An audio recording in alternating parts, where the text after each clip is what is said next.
আমরা চাই ভোটটা নিরপেক্ষ হোক, সুষ্ঠু হোক। সেই ভোটে যেই পাশ করবে আমরা তাকে অভিনন্দন জানাবো।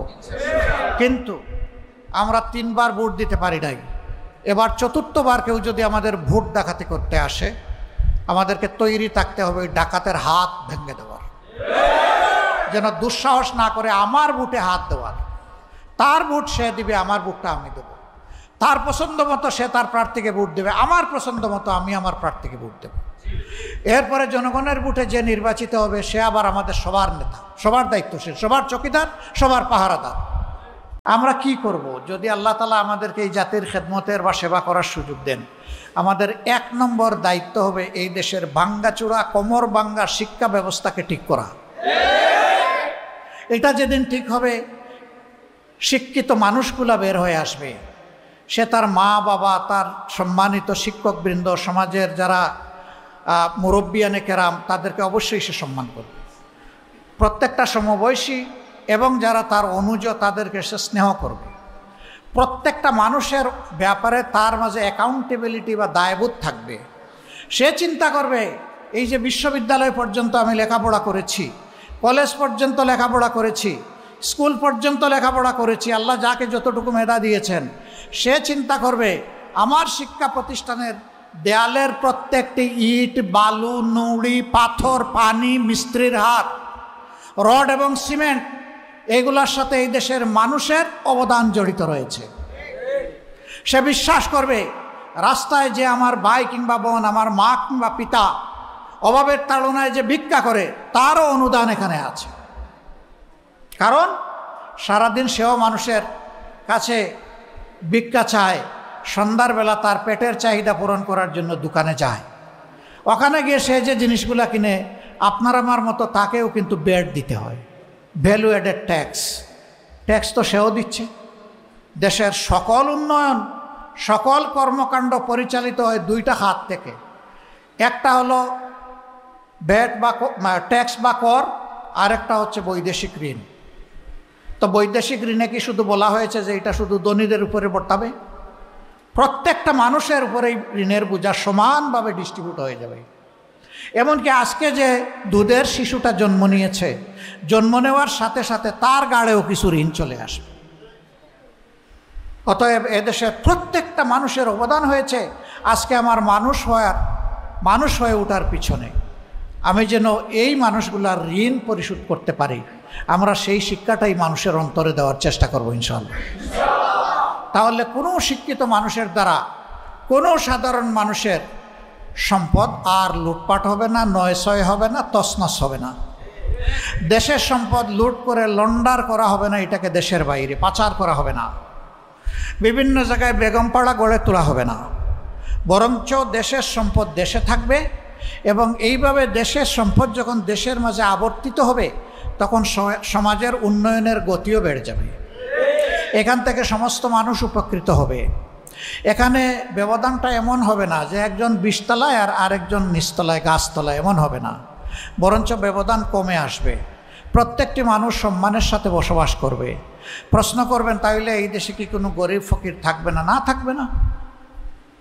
হযরতে উমর ইবনুল খাত্তাব রাদিয়াল্লাহু তাআলা আনহু, প্রিয় নবীজির শাসনের পরে তিনি ছিলেন 3য় শাসক। দ্বিতীয় ছিলেন আবু বকর সিদ্দিক রাদিয়াল্লাহু তাআলা আনহু। 3য় ব্যক্তি হযরতে উমর ইবনুল খাত্তাব রাদিয়াল্লাহু তাআলা আনহু। তার শাসনামলে রাজ্যের প্রয়োজন মেটানোর জন্য জাকাত নেওয়া হতো। একসময় এটা সাফিসিয়েন্ট হয়ে গেল। লোকদেরকে বলা হলো, তোমরা ব্যক্তিগতভাবে চাইলে দিতে পারবা, রাষ্ট্রের কোষাগার এখন ফুলফিল হয়ে গেছে।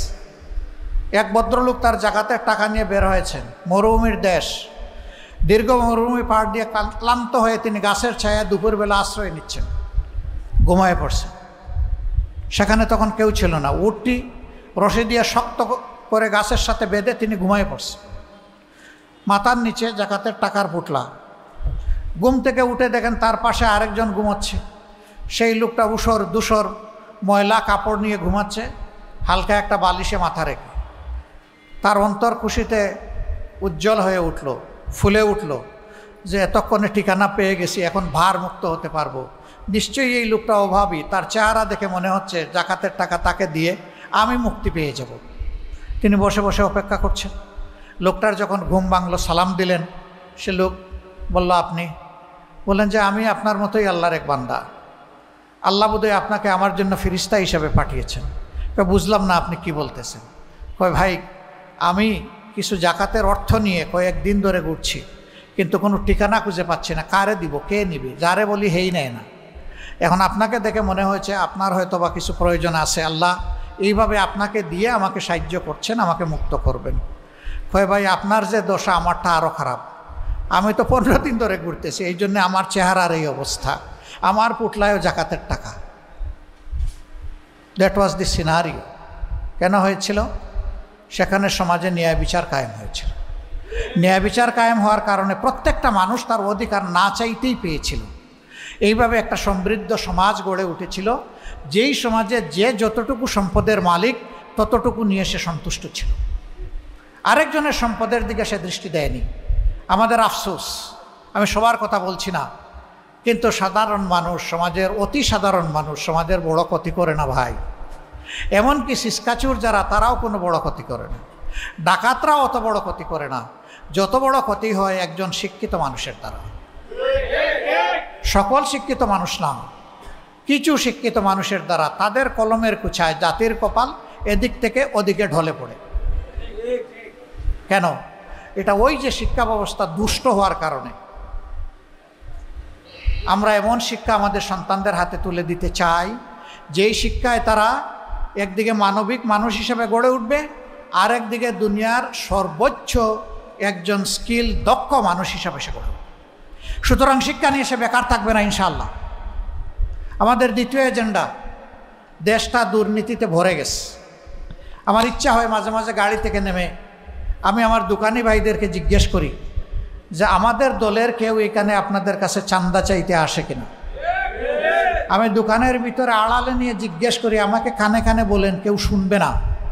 যদি ওই রকম কেউ থাকে তার নামটা শুধু আমাকে বলেন, বাকিটা আমাদের কাজ। আমার ইচ্ছা হয় আমি গিয়ে জিজ্ঞেস করব মানুষগুলোকে, সময়ের অভাবে পারি না। আমরা উন্মুক্ত আহ্বান দিয়ে রেখেছি, এরকম যদি কোনো দুর্বৃত্ত আমাদের নামে কেউ অপকর্ম করে, মেহরবানি করে আমাদেরকে জানাবেন। আমরা কথা দিচ্ছি, আপনি খুশি হয়ে যাবেন, এমন ব্যবস্থা আমরা নিব ইনশাআল্লাহ। সম্মানিত ভাইরা, এই দুর্নীতি কি শুধু চাঁদা?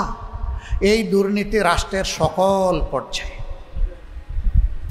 এই দুর্নীতির বিরুদ্ধে আমরা যুদ্ধ ঘোষণা করেছি। আমাদের এই লড়াই দুর্নীতি একেবারে মিনিমাম লেভেলে না আসা পর্যন্ত আমাদের লড়াই অব্যাহত থাকবে। কিন্তু আমাদের লড়াইয়ের উদ্দেশ্য মিনিমাম রাখাও নয়, নির্মূল করা। এটা আমরা জানি একদিনে হবে না। আমরা জানি কাদের বিরুদ্ধে এই লড়াই হবে। আমরা জানি আমাদের সামনে হিমালয় পর্বত দাঁড় করায় দেওয়া হবে, কিন্তু আমরা তাদেরকে সুসংবাদ দিয়ে বলতে চাই, কোনো হিমালয় পর্বত আমাদেরকে থামাতে পারবে না ইনশাআল্লাহ। আমাদের 3 নম্বর কাজ, এই সমাজে ইনশাআল্লাহ গরিব ধনী সকল ধর্মের মানুষ, নারী পুরুষ সবার জন্য আমরা ন্যায় বিচার বা সামাজিক সুবিচার নিশ্চিত করতে চাই, এবং এইটা আল্লাহ তাআলার ইনসাফের বিধানের ভিত্তিতে। এই জন্য আমাদের প্রতীকটাও দাড়িপাল্লা। এইটা নিয়ে যা যুদ্ধ করেছি এটা পাওয়ার জন্য, এটা তো কেড়ে নিয়েছিল আমাদের কাছ থেকে, আপনারা জানেন। আমরা এই ইনসাফের প্রতীক আমরা ছাড়ি নাই, আমরা ছাড়ব না ইনশাআল্লাহ। আমরা ওয়াদা দিব এই প্রতীক হাতে নিয়ে যে সমাজে আমরা সুবিচার কায়েম করব। ধনী গরিব সবাই সমান। ধরে নেন যে আমাদের কেউ প্রধানমন্ত্রী হয়ে গেলেন, প্রেসিডেন্ট হয়ে গেলেন, তিনি অপরাধ করলে তাকেও আইনের আওতায় আনা হবে ইনশাআল্লাহ। যে অপরাধে সাধারণ মানুষকে আনা হয়, একই অপরাধে কোনো ইম্পিউনিটি তিনি পাবেন না, কোনো দায় মুক্তি পাবেন না, তাকেও আইনের আওতায় আনা হবে ইনশাআল্লাহ। তিনি যদি দোষী প্রমাণিত হন, তিনি শুধু রাষ্ট্রের দায়িত্ব হারাবেন না, তিনি একজন ধিক্কৃত ঘৃণিত মানুষ হিসাবে জাতির সামনে প্রমাণিত হন।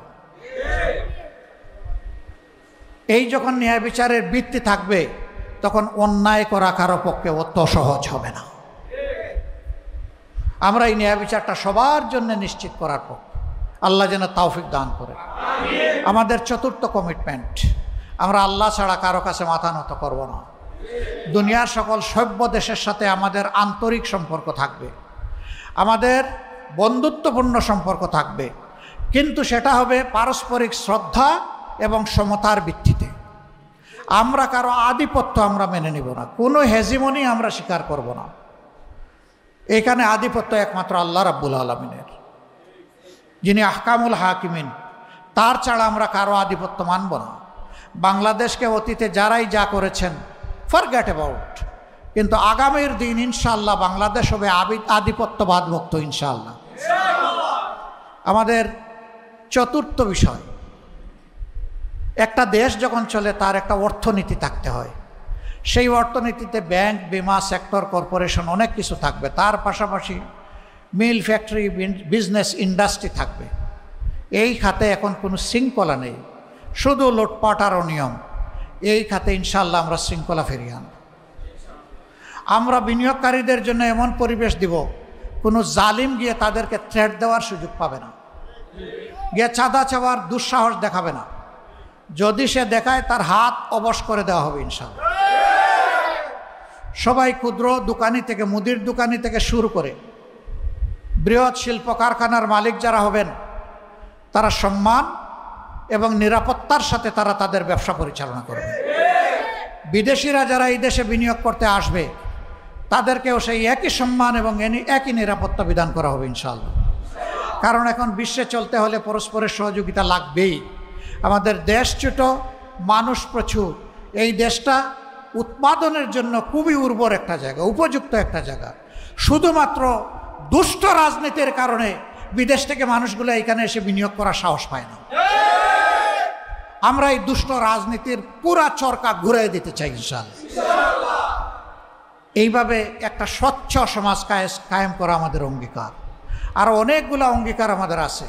অনেকে যখন বিভিন্ন জায়গায় যায় তখন বলে যে আমাদের একটা খেলার মাঠ নাই, একটা পার্ক নাই, এই ড্রেনটা এইভাবে মজে পচে দুর্গন্ধময় হয়ে গেছে, এটা দেখার কেউ নাই, সড়ক ভেঙে টুকরা টুকরা হয়ে আছে, এটা রিপেয়ার করার কেউ নাই।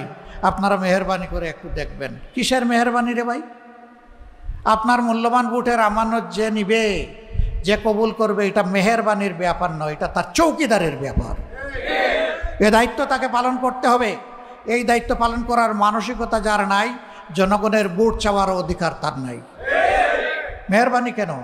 এটা আপনার ডিউটি। আপনি কোনো চাকরিতে যখন নিয়োজিত হন, 8 ঘন্টা আপনাকে যেভাবে ডিউটি করতে হয়, জনগণের ভোট পেয়ে আপনি জনপ্রতিনিধি নিয়োজিত হয়েছেন, আপনাকে ঠিক সেইভাবেই ডিউটি করতে হবে। আপনি মনে করবেন না আপনি বস আর জনগণ আপনার ক্লায়েন্ট, বরঞ্চ জনগণ আপনার বস আর আপনি তাদের সার্ভেন্ট। সেইভাবে আপনাকে নিতে হবে। বাংলাদেশ জামাত ইসলামী এমন একটি দেশ, একটি সমাজ চায়। এই সমাজের জন্য আপনারাও কি প্রস্তুত? ইনশাআল্লাহটা আর একটু জোরালো হোক মাশাআল্লাহ। যারা এসেছেন দুর্যোগপূর্ণ আবহাওয়া উপেক্ষা করে, আবহাওয়া অনুকূল থাকলে হয়তো আরও অনেকে আসতেন। যারা আসতে পারলেন না, আপনাদের পরিবারের প্রিয় সদস্যবৃন্দ, আপনার প্রতিবেশী, কর্মস্থলের সাথী এবং আপনার বন্ধুবান্ধব, এই কথাগুলো যদি আপনাদের ভালো লাগে সবার কাছে পৌঁছে দেবে। এই কাজের জন্য আল্লাহ যদি আমাদেরকে মনোনীত করেন, আমরা আল্লাহ তাআলার কাছে কৃতজ্ঞ থাকবো, আপনাদের কাছেও কৃতজ্ঞ থাকবো। যদি আল্লাহ এই পর্যায়ে আমাদেরকে দায়িত্ব না দেন, আমরা মনে করব আমাদের বিরাট ঘাটতি আছে, ওইটা আগে পুষাতে হবে। আল্লাহ হয়তো আমাদেরকে ঘাটতি সহ এই দায়িত্ব দিতে চান না। তবে বাংলাদেশের মানুষ বড় অতিষ্ঠ।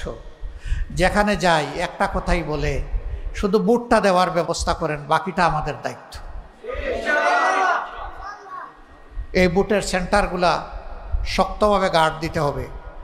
আমরা চাই বুটটা নিরপেক্ষ হোক, সুষ্ঠু হোক। সেই বুটে যেই পাশ করবে আমরা তাকে অভিনন্দন জানাবো। কিন্তু আমরা 3 বার ভোট দিতে পারি নাই, এবার 4র্থবার কেউ যদি আমাদের ভোট ডাকাতি করতে আসে, আমাদেরকে তৈরি থাকতে হবে ওই ডাকাতের হাত ভেঙে দেওয়ার, যেন দুঃসাহস না করে আমার ভোটে হাত দেওয়ার। তার ভোট সে দিবে, আমার ভোটটা আমি দেব।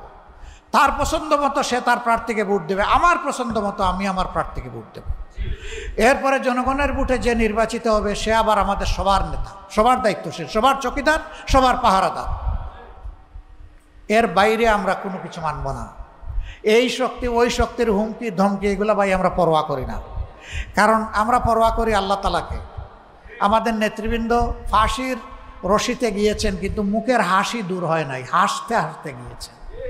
এই যারা হাসতে হাসতে ফাঁসির রশি গলায় নিতে পারেন, তাদের সহকর্মীদেরকে ভয় দেখানো উচিত না ভাই? ওই ভয় আমরা পাত্তাই দেই না ভাই। আমরা শুধু আল্লাহ তাআলাকে ভয় করি ভাই, গোপনেও ভয় করি, প্রকাশ্যেও ভয় করি। আল্লাহ আমাদের সঙ্গী হন। আপনাদের প্রতি আবারও কৃতজ্ঞতা, কষ্ট করে এসেছেন। আল্লাহ তাআলা আপনাদের হায়াতে, সেহাতে, ইজ্জতে, রিজেকে, ইলমে, আমলে অফুরন্ত জাযাকা দান করুন। আমার সাংবাদিক ভাইয়েরা এখানে এসেছেন, তারা অক্লান্ত পরিশ্রম করেন, আমাদের কথাগুলো জনগণের কাছে পৌঁছে দেন। আমরা তাদের কাছেও কৃতজ্ঞ। ভাই, আপনাদেরকেও লাগবে। একটা সোনালী সমাজ নির্মাণে সমাজের আয়নাকে বাদ দিয়ে, বিবেককে বাদ দিয়ে হবে না ভাই। আমরা একাট্টা হয়ে যাব কল্যাণের পক্ষে, সত্যের পক্ষে, ন্যায়ের পক্ষে। সেই ন্যায়ের বাণী নিয়ে যেই আসবে, তবে ন্যায়ের বাণীর সাথে আমি তার চরিত্রটাও মিলাইয়া দেখব। তিনি কি ন্যায়ের বাণী আমাকে ইলেকশনের আগে শোনাচ্ছেন, নাকি পরেও তার মাঝে আমি পাবো? একটা গল্প বলেই শেষ করছি। এক শ্রান্ত পথিক পিপাসার্থ হয়ে দৌড়াই এসে এক চেয়ারম্যান সাহেবের বাড়িতে ঢুকছে, হাঁপাইতে হাঁপাইতে। চেয়ারম্যান সাহেব বললেন, বাবা তোর কি হয়েছে? বলে যে আমার পিপাসায় ছাতি ফেটে যাচ্ছে, আমাকে একটা কিছু পান করতে দেন। নেই, যা তাড়াতাড়ি নিয়ে আয়। তার আর্দালি পুরা ভর্তি জগ পানি নিয়ে আসছে, একটা গ্লাস নিয়ে আসছে, সামনে রাখছে। এখন আর ওই পিপাসার্থ পথিক একবার জগের দিকে তাকায়, একবার গ্লাসের দিকে তাকায়, কিন্তু হাত আগায় না এবং পান করে না। এবার চেয়ারম্যান সাহেব জিজ্ঞেস করেন, কিরে বাবা তোর কি হলো? এত পিপাসার্থ মনে হলো যে তুই কাত হয়ে পড়ে যাবি। এখন তোকে পানি দেওয়া হলো, গ্লাস দেওয়া হলো, তুই কেন তুলে নিচ্ছিস না? কয় স্যার এই পানি পান করার জন্য কি এখানে আসছি। কয় তাইলে কোন পানি? কয় ওই যে ইলেকশনের সময় আসছিলাম, আর ফুস করা পানি একটা খাওয়াইছিলেন, ওই ফুস করা পানি পাবো না স্যার। কয় আবার ইলেকশন আসলে পাবে, 5 বছর অপেক্ষা করো।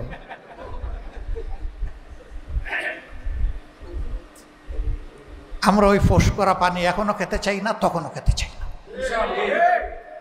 12 মাস প্রতিদিন 365 দিন যেই পানি পাওয়া যাবে সেই পানি সমানভাবে ভাগ করে খাবো ইনশাআল্লাহ। আপনাদের সবাইকে মোবারকবাদ। আসসালামু আলাইকুম ওয়া রাহমাতুল্লাহ।